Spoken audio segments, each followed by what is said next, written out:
ശാഠ്യങ്ങളുടെ അസ്തമനം. ലോക സർവമത സമ്മേളനത്തിനെ അനുസ്മരിച്ചുകൊണ്ട് ശാശ്വതികാനന്ദ സ്വാമി എഴുതിയ ലേഖനം.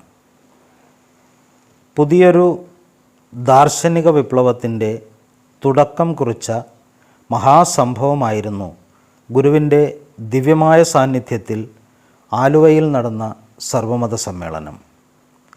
അതിൻ്റെ രൂപത്തിലും ഭാവത്തിലും ഗുരുദേവൻ്റെ ക്രാന്തദർശനമാണ് നിറഞ്ഞു നിൽക്കുന്നത്. അരുവിപ്പുറം പ്രതിഷ്ഠയിലൂടെ ഗുരുദേവൻ സമാരംഭം കുറിച്ചത് സാമൂഹിക വിപ്ലവത്തിനായിരുന്നു. ഗുരുദേവൻ്റെ ദാർശനിക വിപ്ലവമാണ് മനുഷ്യവിമോചനം. ഇതിന് പുതിയൊരു രൂപരേഖ അവതരിപ്പിച്ച യോദ്ധാവായ ഋഷിയായിരുന്നു ശ്രീനാരായണ ഗുരുദേവൻ. ഗുരുദേവൻ്റെ സമഗ്ര വിമോചന പദ്ധതിയിൽ ഭാരതീയ മോചനത്തിൻ്റെ രജതരേഖകൾ അന്തർഭവിച്ചിട്ടുണ്ട്. ഭാരതീയ അടിമത്വത്തിൻ്റെ അടിവേരുകൾ തെറ്റായ ആത്മീയ സങ്കല്പങ്ങളുമായി ഇഴപിണഞ്ഞു കിടക്കുകയാണ്. അശാസ്ത്രീയമായ ദൈവസങ്കല്പങ്ങളിലും മതസങ്കല്പങ്ങളിലുമാണ് ഭാരതീയ അടിമത്വ വ്യവസ്ഥിതി കരുപിടിപ്പിച്ചിട്ടുള്ളത്. ഇതിൻ്റെ ഊടും പാവുമാണ് ജാതി സിദ്ധാന്തത്തിൻ്റെ ഉള്ളടക്കം. ഈ പശ്ചാത്തലം ഭൗതിക വിപ്ലവ കാഴ്ചപ്പാടുകളിലൂടെ ജാതി വ്യവസ്ഥ പറിച്ചു കളയുന്നതിന് വലിയ പ്രതിബന്ധമായി നിലകൊള്ളുന്നുണ്ട്. ജാതി വ്യവസ്ഥയുടെ വേരുകൾ ഹിന്ദു ദൈവങ്ങളിലും ഹിന്ദുമതത്തിലും ആഴത്തിൽ ഇറങ്ങിച്ചെന്നിട്ടുണ്ട്. കേവലമായ ദൈവനിഷേധവും ഹിന്ദുമത നിഷേധവും വിപരീത ഫലങ്ങൾ ജനിപ്പിക്കുമെന്ന് മനുഷ്യ മനസ്സുകളുടെ ആഴങ്ങൾ കണ്ടെത്തിയ ഗുരുവിന് അറിയാമായിരുന്നു. നിഷേധാത്മക സമീപനങ്ങൾ സൃഷ്ടിക്കുന്ന മനഃശാസ്ത്രപരമായ പ്രത്യാഘാതങ്ങളുടെ സങ്കീർണതകൾ ഇഴപിരിച്ച് പരിശോധിച്ചുകൊണ്ടുള്ള സൂക്ഷ്മമായ സാമൂഹിക യജ്ഞങ്ങളാണ് ഗുരുദേവൻ നടത്തിയിരുന്നത്. ബുദ്ധധർമ്മത്തിൻ്റെ ഭാരതമാകെ നിറഞ്ഞു നിന്ന പ്രഭാവത്തിന് നേരെ ഹിന്ദുധർമ്മം അഴിച്ചുവിട്ട മനഃശാസ്ത്രപരതയുള്ള ധൈഷണിക പ്രശ്നങ്ങൾ ഗുരുവിൻ്റെ മുൻപിൽ ഉണ്ടായിരുന്നു. ഹിന്ദുധർമ്മത്തിലെ ജാതി വ്യവസ്ഥയെ തകർത്ത് തരിപ്പണമാക്കുവാൻ ഭാവാത്മക സമീപനങ്ങളാണ് ഗുരു സ്വീകരിച്ചിരുന്നത്. നിഷേധാത്മകതയുടെ സൂചന പോലും ബാധിക്കാത്ത ശാസ്ത്രീയത കാത്തുസൂക്ഷിക്കുവാൻ ഗുരു ശ്രദ്ധിച്ചിരുന്നു. ശാസ്ത്രീയ ദൈവനിർവചനവും മതവിമുക്തമായ ആത്മീയതയുമുള്ള പുതിയൊരു ദാർശനിക ഉൾക്കാഴ്ച കൊണ്ടാണ് ജാതി ദൈവങ്ങളെയും മതദൈവങ്ങളെയും ഗുരു നിരാകരിച്ചത്. ജാതിയും മതവും തീണ്ടാത്ത സ്വതന്ത്ര ദൈവത്തെ ആയിരുന്നു ഗുരു അരുവിപ്പുറത്ത് പ്രതിഷ്ഠിച്ചത്, അല്ലാതെ ഹിന്ദുശിവനെ ആയിരുന്നില്ല. ഹിന്ദുശിവനെ പ്രതിഷ്ഠിക്കുവാൻ ബ്രാഹ്മണന് മാത്രമേ അവകാശമുണ്ടായിരുന്നുള്ളൂ. ഹിന്ദു ദൈവങ്ങളെ പ്രതിഷ്ഠിക്കാനുള്ള അധികാരം ഹിന്ദു പ്രമാണങ്ങൾ നൽകിയിരുന്നത് ബ്രാഹ്മണനായിരുന്നു. ഗുരുദേവൻ ഹിന്ദുശിവനെയാണ് പ്രതിഷ്ഠിച്ചത് എന്ന തെറ്റിദ്ധാരണയാണ് ബ്രാഹ്മണർക്കുണ്ടായിരുന്നത്. അവരുടെ ചോദ്യങ്ങൾക്കുള്ള ഗുരുദേവൻ്റെ ഉത്തരം അവരുടെ കണ്ണു തുറപ്പിച്ചു. നമ്മുടെ ശിവനെയാണ് പ്രതിഷ്ഠിച്ചത് എന്നുള്ള ഗുരുദേവൻ്റെ പ്രത്യുത്തരം അവരെ ഉത്തരം മുട്ടിക്കുന്നതായിരുന്നു. ജാതിയുടെയും മതങ്ങളുടെയും തടവറകളിൽ ശ്വാസം മുട്ടിക്കഴിഞ്ഞിരുന്ന ദൈവങ്ങളാണ് അന്നുണ്ടായിരുന്നത്. ദൈവത്തെ സ്വതന്ത്രമാക്കുന്ന ദാർശനിക വിപ്ലവത്തിലൂടെ മാത്രമേ അന്ന് മനുഷ്യനെ സ്വതന്ത്രരാക്കുവാനുള്ള യജ്ഞങ്ങൾക്ക് അർത്ഥപൂർണമായ തുടക്കം കുറിക്കുവാൻ ആകുമായിരുന്നുള്ളൂ. ജാതീയമായ അടിമത്വത്തിൽ നിന്നും മതപരമായ അന്ധവിശ്വാസങ്ങളിൽ നിന്നും മനുഷ്യനെ മോചിപ്പിക്കുന്നതിൻ്റെ പ്രഥമഘട്ടം ദൈവത്തെ സ്വതന്ത്രമാക്കുകയായിരുന്നു. ദൈവത്തിൻ്റെ പേരിലാണ് ഹിന്ദുമതം മനുഷ്യരിൽ അസ്വാതന്ത്ര്യങ്ങൾ അടിച്ചേൽപ്പിക്കുന്നത്. ഭാരതത്തിലെ ഭൂരിപക്ഷം ജനതയുടെ മോചനം ദൈവത്തിൽ നിന്നും ആരംഭിക്കേണ്ടിയിരുന്നു. നിലവിലുണ്ടായിരുന്ന മതസങ്കല്പങ്ങളെയും നവീകരിച്ചുകൊണ്ടുള്ള ദാർശനിക സാമൂഹിക വിപ്ലവമാണ് ഭാരതത്തിന് ആവശ്യമായിരുന്നത്. ഈ ദർശനപരവും സാമൂഹികവുമായ വിപ്ലവത്തിൻ്റെ ബീജമന്ത്രമാണ് അരുവിപ്പുറം സന്ദേശം. ദാർശനിക വിപ്ലവവും സാമൂഹിക വിപ്ലവവും പരസ്പര പൂരകമാണെന്ന ഗുരുവിൻ്റെ ക്രാന്തദർശനം അരുവിപ്പുറം സന്ദേശത്തിൽ ഒളിഞ്ഞുകിടക്കുന്നുണ്ട്. നിലവിലുള്ള മതങ്ങൾക്ക് ഗുരുവിൻ്റെ സ്വതന്ത്ര ദൈവത്തെ സ്വീകരിക്കാനാവുകയില്ല. ആ ദൈവത്തെ ഉൾക്കൊള്ളുവാൻ കഴിയുന്ന ആത്മീയ ദർശനം അവതരിപ്പിക്കുവാൻ വേണ്ടിയാണ് ഗുരു സർവമത സമ്മേളനം സംഘടിപ്പിച്ചത്. ഏതെങ്കിലും ഒരു മതത്തിൻ്റെ വക്താവായിരുന്നു കൊണ്ട് സർവമത സമ്മേളനത്തോട് നീതി പുലർത്താനാവുകയില്ല.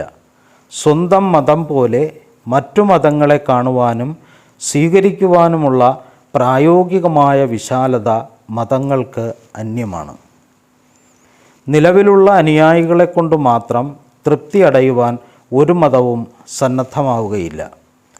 അനുയായികളെ ആകർഷിക്കണമെങ്കിൽ സ്വന്തം മതത്തിൻ്റെ മഹത്വവും അന്യമതങ്ങളുടെ പോരായ്മകളും ചൂണ്ടിക്കാണിക്കാൻ ഓരോ മതവും നിർബന്ധിതമായിത്തീരും. മതങ്ങളുടെ ഈ ഘടനാ വികലതയാണ് മതവിമുക്തമായ ആത്മീയ ദർശനത്തിലേക്ക് ഗുരുവിനെ നയിച്ചത്. മതവിമുക്ത ആത്മീയ ദർശനത്തിൻ്റെ വെളിച്ചത്തിൽ നിന്നുകൊണ്ടാണ് ഗുരുദേവൻ സർവമത സമ്മേളനം 1924 വിളിച്ചുകൂട്ടിയത്.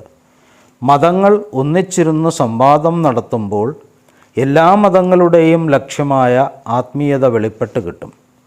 മതങ്ങളുടെ ചട്ടക്കൂടുകൾക്ക് നൽകുന്ന അമിതമായ പ്രാധാന്യം ഇത്തരം സൗഹൃദ സംഗമങ്ങളിലൂടെ നഷ്ടപ്പെടാൻ ഇടയാകും. ചട്ടക്കൂടുകൾക്ക് പരമപ്രാധാന്യം നൽകുന്ന മതങ്ങളുടെ ശാഠ്യങ്ങൾ അസ്തമിച്ചാൽ മതേതര ആത്മീയ പ്രഭാതങ്ങൾക്ക് വഴി തുറക്കും. ഇത് മതപരമായ സങ്കുചിത വിഭാഗീയ വീക്ഷണങ്ങളിൽ നിന്നും മതാനുയായികളെ സ്വതന്ത്രരാക്കും. തങ്ങളുടേത് മാത്രം ശരിയാണെന്നുള്ള ബോധവൽക്കരണത്തിൻ്റെ തടവറയിലാണ് ഓരോ മതങ്ങളും അനുയായികളെ സൂക്ഷിച്ചിരിക്കുന്നത്. മതങ്ങളുടെ തടവറകളിൽ നിന്നും മതേതര ആത്മീയ പ്രകാശത്തിലേക്ക് മതാനുയായികളെ സ്വാഗതം ചെയ്യുക എന്നതായിരുന്നു ഗുരുവിൻ്റെ സർവമത സമ്മേളനത്തിൻ്റെ ലക്ഷ്യം. മതേതര ആത്മീയ ദർശനം മതവിമുഖർക്ക് കൂടി സ്വീകരിക്കാനാകും. മതാനുയായികളെയും മതവിമുക്തരെയും സ്വാഗതം ചെയ്യുന്ന ആത്മീയ ഉൾക്കാഴ്ചയാണ് ഭാവിയുടെ ജീവിത ദർശനമായി മാറുവാൻ പോകുന്നത്. മനുഷ്യൻ്റെ അസ്തിത്വ രഹസ്യം തിരിച്ചറിയുകയും അതിൻ്റെ താളബദ്ധത വീണ്ടെടുക്കുകയുമാണ് ശരിയായ ആത്മീയത. സ്വന്തം ഉണ്മയുടെ നൈസർഗിക തലം കണ്ടെത്തുമ്പോൾ യൂണിവേഴ്സുമായുള്ള താളാത്മകത തെളിഞ്ഞു കിട്ടുന്നു. ഈ തെളിവും വെളിവും തന്നെയാണ് മനുഷ്യൻ തേടുന്ന സുഖത്തിൻ്റെയും ശാന്തിയുടെയും ഉറവിടം. സ്വന്തം ഉണ്മയുടെ ശാസ്ത്രീയ പ്രഭാവങ്ങളിൽ നിന്ന് മുഖം തിരിഞ്ഞു നടക്കുവാൻ മനുഷ്യന് കഴിയുകയില്ല. ബഹിർമുഖതയിലൂടെയുള്ള ദീർഘദൂര സഞ്ചാരം ഇന്ന് സയൻസിന് അന്തർമുഖതയുടെ അത്ഭുതങ്ങളിലൂടെ മടക്കയാത്ര ചെയ്യുവാനുള്ള പ്രചോദനമായി തീർന്നിട്ടുണ്ട്. ഈ വഴിത്തിരിവിൽ മതങ്ങളെക്കാൾ സയൻസിന് വഴികാട്ടുന്നത് മതവിമുക്ത ആത്മീയ ദർശനമായിരിക്കും. ഗുരുദേവൻ്റെ മതവിമുക്ത ആത്മീയ ദർശനത്തിൻ്റെ ഭാവി സമൃദ്ധതയുടെ ഉൾക്കാഴ്ചകൾ നിറച്ചു വച്ചിട്ടുണ്ട്. ഗുരുദേവൻ്റെ മതവിമുക്ത ആത്മീയ ദർശനത്തിൽ ഭാവി സമൃദ്ധതയുടെ ഉൾക്കാഴ്ചകൾ നിറച്ചു വച്ചിട്ടുണ്ട്. അതിലേക്ക് ശ്രദ്ധ ക്ഷണിക്കുക കൂടിയായിരുന്നു സർവമത സമ്മേളനത്തിൻ്റെ ലക്ഷ്യം. സർവമത സമ്മേളനത്തിൻ്റെ രജത ജൂബിലി ആഘോഷിക്കുമ്പോഴും ഗുരുദേവൻ്റെ കാഴ്ചപ്പാട് നമ്മുടെ സമൂഹത്തിന് അന്യമായി തന്നെ നിലകൊള്ളുകയാണ്. ഭരണഘടനയുടെ മതേതര വീക്ഷണത്തിൽ ഗുരുവിൻ്റെ അരുവിപ്പുറം സന്ദേശത്തിൻ്റെ മുഴക്കം കേൾക്കാനാകും. ഡോക്ടർ അംബേദ്കറുടെ സ്വപ്നവും ഗുരുദേവൻ്റെ ക്രാന്തദർശനവും സ്വാംശീകരിക്കുവാൻ ഭാരത സ്വാതന്ത്ര്യത്തിൻ്റെ ശതാബ്ദത്തിന് ശേഷവും നമുക്ക് കഴിഞ്ഞിട്ടില്ല. കേരളം പോലും ഗുരുദേവൻ്റെ മതേതര ആത്മീയ ദർശനത്തിൽ നിന്നും ഇന്ന് തിരിഞ്ഞു നടക്കുകയാണ്. മതാധിഷ്ഠിത ആത്മീയതയുടെ ശക്തി പ്രകടനങ്ങൾ കേരളത്തിൻ്റെ മതാന്തരീക്ഷം കലുഷിതമാണ്. ജീവിതത്തിൻ്റെ എല്ലാ മേഖലകളിലും നുഴഞ്ഞു കയറുവാനും ആധിപത്യം സ്ഥാപിക്കുവാനും മതാധിഷ്ഠിത ആത്മീയതകൾ പരസ്പരം മത്സരിക്കുകയാണ്. മതാധിഷ്ഠിത ആത്മീയതകൾ പരസ്പരം ആധിപത്യത്തിനു വേണ്ടി ഒളിഞ്ഞും തെളിഞ്ഞും മത്സരിക്കുമ്പോഴും അവർ മതവിമുക്ത ആത്മീയ കേന്ദ്രങ്ങൾക്കു നേരെ രഹസ്യമായി കൈകോർക്കുകയാണ്. ശിവഗിരി പ്രശ്നം പുറത്തു കൊണ്ടുവന്ന യാഥാർത്ഥ്യങ്ങളിലൊന്ന് മതാധിഷ്ഠിത ആത്മീയതയുടെ ഈ കാപട്യമാണ്.